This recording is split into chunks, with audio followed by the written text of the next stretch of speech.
महाराज आज पळशी गावामध्ये जिल्हा परिषदच्या उमेदवार भाजपचे उमेदवार अजिनाथ भाऊ धामणे यांच्या प्रचार कार्यालयाचं प्रचाराचा शुभारंभ आमदार अनुराधाताई चव्हाण यांच्या हस्ते झाला आहे.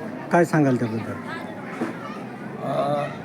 भाजपचं तसं बघितलं तर काम चांगले आहे, सारं चांगले आहे. आणि आमच्या मतदारसंघामध्ये अजिनाथ भाऊ धामणे हे जिल्हा परिषद उभा आहे आणि आमच्या पंचायत समिती गटामधनं आमच्याच काकू निर्मलाबाई अंकुशराव पळसकर ह्या उभ्या आहेत. त्यांना भरभरून मतदान होईल, पक्षावर पण होईल आणि वैयक्तिक त्यांचे कामं पण चांगले आहेत. त्यांचे चिरंजीव शिवाजी भाऊ पळसकर त्यांनी पाठीमागच्या बऱ्याच दिवसापासून गावामध्ये बरेच कामं केलेली आहे. पैकी रोडाचे त्याचे कामं वगैरे चांगला प्रतिसाद त्यांनी गावकऱ्याला दिलेला आहे. त्यांच्या माध्यमातून बरेच कामं झालेली आहे. म्हणून त्यांना डिप्याचं पण काम भरपूर झालेलं आहे त्यांच्या माध्यमातून.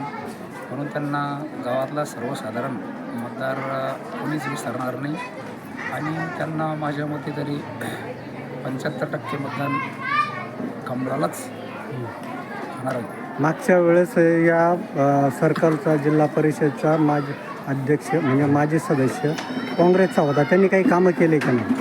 आता तसं तो मला वाटतं आपल्या तांड्यावरच होतं.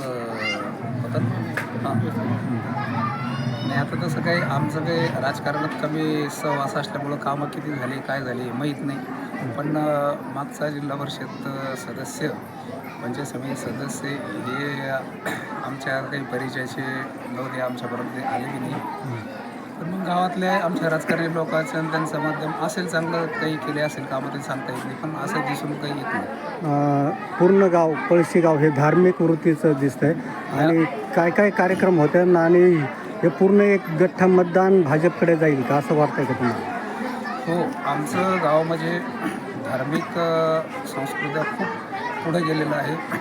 आम्ही पळशी गावाला पळशी गाव न संबोधता आम्ही क्षेत्र पळशी असंही म्हणतो. आमच्या गावात खूप मोठे जुने अधिष्ठान आहे आणि आमच्या गावात वारकरी संप्रदायाचा वारसा हा खूप आमच्या गावामध्ये 7-8 महाराज पण आहे आणि गायक वादक हे पण भरपूर आहे.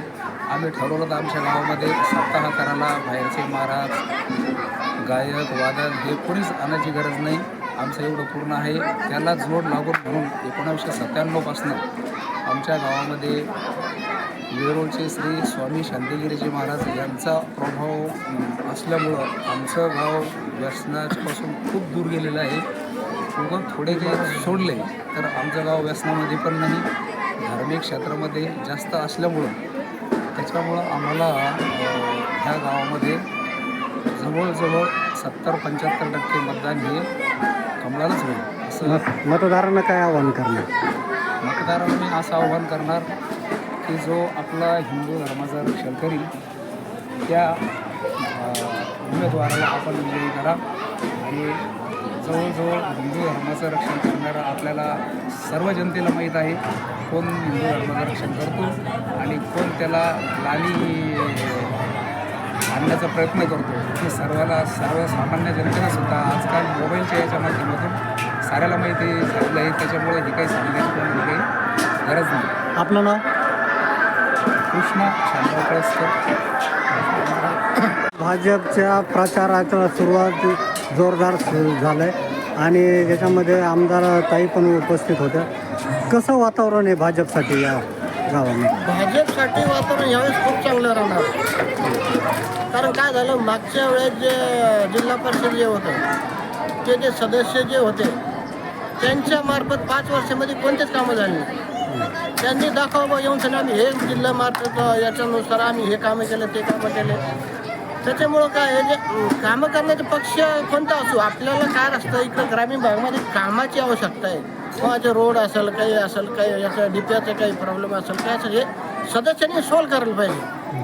आता काय झालं, आता जे नवीन जे आजचं जे प्रचाराचं जे हे झालं समारंभ याच्यामध्ये माझ्यामुळे जवळपास 75 ते 80% मतदान हे भाजपलाच होणार. कारण का त्याचे बी कारण आहे. कारण आम्ही आता मी ग्रामपंचायतला होतो मागं आमच्या याच्यानुसार आम्ही कुणीही माहिती घ्या, त्यावेळेस आमच्या गावामध्ये गट्टू नव्हते, रोड नव्हते, काहीच नव्हतं, लाईटं पण नव्हती, खंडोत आम्ही पूर्ण ते निधी आणून आम्ही 5 वर्ष आमच्या भाजपच्या टीमने एकदम खतरनाक काम केलं. आता जे आमच्या अशीचे आता जे आम्ही मेंबर झालं याला पंचायत समितीला, हे मेंबर आम्ही पूर्ण टोटल बऱ्याच ठिकाणी 4-5 याचे कामं केले रोडचे, किंवा या शेतकऱ्याचे छोटे छोटे प्रश्न होते, बाबा आमचे डीपीचा प्रॉब्लेम आहे, खराब झाली, हे झाले ते झाले. आता याला काय, याला शासनाचं काय असतं, पाऊस चाललं तर बाबा तुम्ही पैसे गोळा करा आणि तुम्हीच मटेरियल आणा. मग आम्ही ह्या माध्यमातून ताईला फोन करायचे, नानाला फोन करायचे, हे असतं पुरं करताना हे पुरा डीपी आम्ही त्यांच्यानुसार घेतलं पूर्ण, शेतकऱ्याचं लोन नाही दिला. हे असतात जे कार्यकर्ता जे आमच्या सध्या उमेदवार दिलेला आहे, ते पूर्ण गरीब लोकांपासून तर याच्यापर्यंत काम करणारे हे धामणे भाऊ असेल ते बी पूर्ण याच्या लोकसभा होतच कंटिन्यू असतात. त्याच्यामुळे ना 80% मतदान हे पैशातून भाजपलाच होणार. चालेल, आपलं नाव? रामेश्वर उत्तम पळस. अश्विनी रामेश्वर साळुंके, राहणार पळशी. आज इथं भाजपच्या उमेदवाराचा प्रचाराचा शुभारंभ झाला आहे, काय सांगाल मग त्याबद्दल? उमेदवाराचं नाव निर्मला अंकुश पळसकर, आदिनाथ भाऊ धामणे यांचा आमचा खूप सुरळीत प्रचार चालू आहे. बरं, आता हे पूर्ण गाव धार्मिक वृत्तीचं आहे, तर इथं भाजपला मतदान होईल का असं वाटतंय का हो, तुम्हाला? 100% होईल. गेल्या वेळी या सर्कलमध्ये काँग्रेसचा सदस्य होता, त्यांनी काही कामं वगैरे केले का गावामध्ये? नाही, बरं, काय आजीनाथ भाऊनी काय काम करावं असं तुम्हाला अपेक्षा आहे गावामध्ये? गावाचा विकास करावा. काय पण नेमकं? अंतर्गत रस्ते, अंतर्गत शाळा, रस्ते, शाळा. आरोग्याचे, जिल्हा परिषद. बरं, आता तुम्ही भाजपला मतदान करणार आहे का? हो. आणि इतर महिलांना काय आव्हान करणार तुम्ही? इतर महिलांना